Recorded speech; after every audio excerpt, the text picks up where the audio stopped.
새해가 밝았습니다. 우리 사랑하는 고등 1, 2부 선생님들의 가정과 직장과 사역터 위에 하나님의 놀라운 은혜가 임하기를 주님의 이름으로 간절히 소망합니다. 예, 이건 제 겁니다. 자, 오늘 보신 하나님의 말씀은 요나서 두 번째 시간 요나 2장 1절에서 4절 말씀입니다. 제가 한번 말씀을 읽어보도록 하겠습니다. 요나가 물고기 뱃속에서 그의 하나님 여호와께 기도하여 이르되 내가 받는 고난으로 말미암아 여호와께 불러 아뢰었더니 주께서 내게 대답하셨고 내가 스올의 뱃속에서 부르짖었더니 주께서 내 음성을 들으셨나이다. 주께서 나를 깊은 속 바다 가운데에 던지셨으므로 큰 물이 나를 둘렀고 주의 파도와 큰 물결이 다 내 위에 넘쳤나이다. 내가 말하기를 내가 주의 목전에서 쫓겨났을지라도 다시 주의 성전을 바라보겠다 하였나이다. 아멘. 오늘은 여러분들과 요나, 만약 물고기 뱃속에 갇혀 있다면 이라는 제목으로 교사 교환을 나누도록 하겠습니다. 오늘 말씀은 특별히 두 가지 크게 질문으로 좀 생각해 봤으면 좋겠습니다. 첫 번째는 과연 요나가 3일 동안 물고기 뱃속 안에서 어떤 생각과 어떤 감정을 가지고 있었을까? 그게 첫 번째 질문이고요. 두 번째는 불만의 아이콘인 요나가 어떻게 그의 마음을 돌이켰을까? 이 두 가지 질문입니다. 첫 번째 질문은 요나는 3일 동안 물고기 배 안에서 무슨 생각을 했을까? 입니다. 요나는 정말로 화가 많은 사람이었습니다. 1장에서도 화가 나오고요. 4장에서도 화가 나옵니다. 하나님께서 니느웨로 가라는 명령을 너무나도 싫어했어요. 회개한 니느웨 백성들의 모습을 보고 요나의 반응은 다음과 같습니다. 4장 1절 말씀에 요나가 매우 싫어하고 성내며 엄청 싫어했던 거죠. 화를 냈던 거죠. 또한 4장 3절 말씀에 여호와여 원하건대 이제 내 생명을 거두어 가소서 사는 것보다 죽는 것이 내게 나음이니이다. 이것이 물고기 배 안에서 나온 요나의 마음이었다라고 하는 것입니다. 고생을 했는데도 불구하고 정신을 못 차렸던 거죠. 그렇다면 뱃속 안에서 요나의 마음을 우리는 추측할 수가 있습니다. 그것은 아직도 하나님께 풀리지 않는 불만과 불평이 큰 물고기 배 안에 있는 요나의 마음 가운데 있었다라고 하는 것을 우리는 추측할 수 있는 것이죠. 유대인들의 미드라시에는 요나에 대한 내용이 다음과 같이 있습니다. 제가 한번 읽어볼게요. 재밌습니다. 요나는 물고기 뱃속에 3일 동안 있었지만 기도하지 않았다. 하나님께서 말씀하셨다. 내가 그를 위하여 고통스러워하지 않도록 뱃속이 넓은 물고기를 만들었는데도 그는 나에게 기도하지 않는다. 내가 그를 위하여 임신한 물고기 곧 뱃속에 36만 5천 마리의 새끼를 지닌 물고기를 준비해서 그가 이 새끼 물고기들로 인하여 고통을 당하며 나에게 기도하도록 하겠다. 맨 처음에 하나님께서 뱃속에 넓은 순놈의 배 안에 요나를 가다 놓은 거예요. 근데 근데 요나가 하나님께 기도하지 않는 거예요. 회개하지 않는 거예요. 그래서 하나님께서 36만 5천 마리의 새끼가 있는 그 암컷의 물고기 배 안에 요나를 가두어 두고 고생을 시키셨다. 이 내용만 보면 요나는 하나님께 회개하지도 않고 기도하지 않았던 선지자였던 것이죠. 아직도 그 마음 가운데 불평과 불만이 있었던 것입니다. 비슷한 내용이 2장 3절 말씀이 있습니다. 주께서 나를 깊음 속 바다 가운데서 던지셨으므로 큰 물이 나를 둘렀고 주의 파도와 큰 물결이 다 내 위에 넘쳤나이다. 주체를 보면요, 주님이 나를 던지셨고 주의 큰 파도와 물결이 내 위에 넘쳤나이다. 그 뉘앙스가 하나님에 대한 불만이 아직도 있어요. 하나님이 던지셨고 하나님이 나를 사로잡으셨고 나를 삼켰습니다. 하나님 때문에 내가 이 고생을 하고 있다라고 불만 어린 그 어투로 요나는 이야기를 하고 있는 것입니다. 뱃속 안에서도 하나님에 대한 분노, 불의, 불평들이 있었다. 우리는 성경 말씀을 통해 알 수 있습니다. 그렇다면 우리는 한 가지 더 생각해 볼 수 있습니다. 그 고생을 하는 가운데서도 하나님께 불만과 불평이 있었던 그 요나가 어떻게 그 마음을 고쳐 먹었을까라고 하는 질문입니다. 두 번째 질문이죠.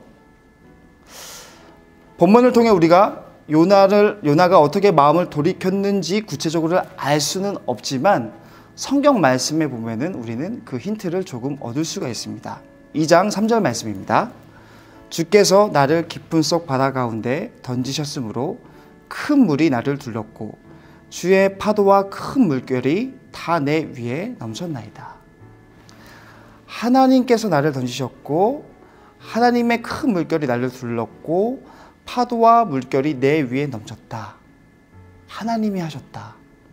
결국 이 고난의 주체가 하나님임을 고백하고 있어요. 6절 말씀에 보면 내가 산의 뿌리까지 내려갔사오며 땅이 그 빗장으로 나를 오랫도록 막았사오나 나의 하나님 여호와여 주께서 내 생명을 구덩이에서 건지셨나이다. 수올의 뱃속에 깊은 나락 가운데 빠져 있지만 하나님이 나를 끌어올리셨음을 고백해주고 있는 것이죠. 나를 구원해 줄 수 있는 이가 바로 하나님임을 요나가 깨달은 것이에요.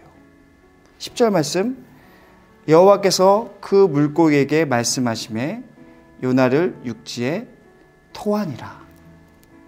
즉 뱃속 안에서 요나가 깨달았던 것은 결국 하나님이시구나.